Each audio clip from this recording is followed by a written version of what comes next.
আজ আমি মাটি তৈরিতে এই জিনিসটি ব্যবহার করব। এর আগে আমি চিকেন মেনিউর ব্যবহার করেছি আর আজকে আমি এটি মিশাবো। হ্যালো এভরিওয়ান, আসসালামু আলাইকুম। কেমন আছেন আপনারা সবাই? আলহামদুলিল্লাহ, আমি তো অনেক ভালো আছি। আশা রাখছি আপনারা সবাই ভালো আছেন। এর আগে মাটি তৈরিতে আমি দেখিয়েছিলাম চিকেন মেনিউর ব্যবহার করেছিলাম, কিন্তু পানি দেইনি।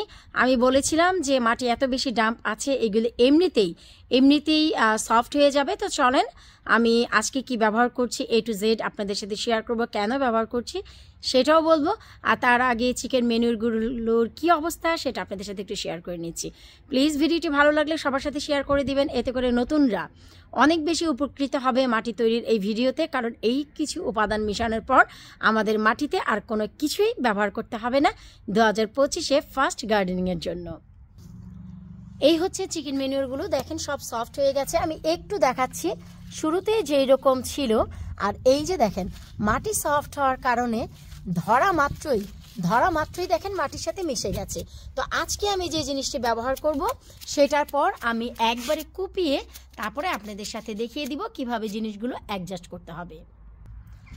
এই তো আজ আমি ব্যবহার করতে যাচ্ছি বোন মিল, যা হচ্ছে হাড়ের গুঁড়ো।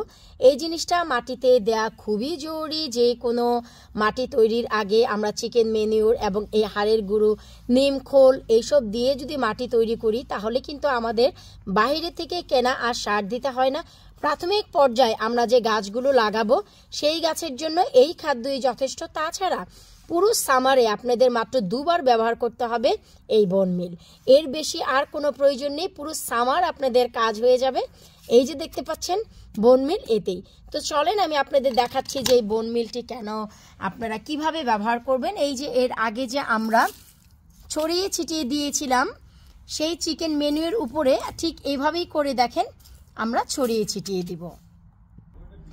এই তো দেখেন আমি কিন্তু সবগুলো জায়গায়, সবগুলো বেডে, যেটা আমার মেন মাটি সেই বেডগুলোতে কিন্তু এই যে আমি বোন মিল দিয়ে দিলাম। এখন হচ্ছে এগুলোকে আমি কুপিয়ে মাটির সাথে অ্যাডজাস্ট করব। যদিও আমি এখন পট রেডি করছি না, শুধু সবজি পচা দিচ্ছি, তারপরও কিন্তু বোন মিল দিয়ে রাখলাম। এগুলো আমি মিক্স করব, যেহেতু আমি পরিমাণে বেশি বের করেছি। ওই যে দেখেন আমি দিয়ে রাখলাম। তো এই যে জিনিসগুলো, এইগুলো মাটি তৈরিতে খুবই ইম্পর্টেন্ট। যেহেতু আমি আর 15 দিন পরই মেন বেডে গার্ডেনিং শুরু করে দিব, তাই এখনই আমার এই জিনিসগুলো করা দরকার ছিল। তাই এখন আমি ভালো করে কুপিয়ে এখন এগুলো মিক্স করে দিব। জাস্ট তেমন কিছুই না, আমরা যে বোন মিল দিয়েছি প্লাস হচ্ছে এই যে আমরা চিকেন মেনিউর দিয়েছি তার সাথে একটু ঠিক এভাবে করে মিক্স করে দিতে হবে। এই যে দেখেন সব একত্রিত করে এই যে মিক্স করে দিতে হবে। এতে করে খুব ভালোভাবে মাটিটা প্রিপেয়ার হয়ে যাবে। আজ থেকে 15 থেকে 20 দিন পর এখানে ফসল লাগানোর জন্য একদম উপযুক্ত। এই তো দেখতেই পাচ্ছেন আমি খুবই ভালো করে চিকেন মেনিউর প্লাস বনমূলগুলোকে বড় একটি কোদালের সাহায্যে মিক্স করে নিলাম। আপনারা যদি এমন হয় যে বোন মিল এবং চিকেন মেনিউর দিয়েছেন তার উপরে বীজ বা গাছ দিয়েছেন, মনে রাখতে হবে সেগুলো কিন্তু পুড়ে যাবে, সব পুড়ে যাবে বীজ এবং গাছের শিকড়গুলো। এই জন্যে এই দুটি উপাদান অ্যাটলিস্ট 1 মাস থেকে নিয়ে 20 থেকে 25 দিন আগে ব্যবহার করতে হয়, না হয়তো গাছের গোড়াগুলো পচে যায়। কারণ ন্যাচারালি চিকেন মেনিউর বা বোন মিল বলেন এইগুলো অনেক বেশি গরম থাকে। তো এটাই হচ্ছে রাইট ওয়ে। আশা করব যে আপনারা আপনাদের গার্ডেনের বেডগুলো ঠিক এভাবেই তৈরি করে রেডি করে ফেলবেন।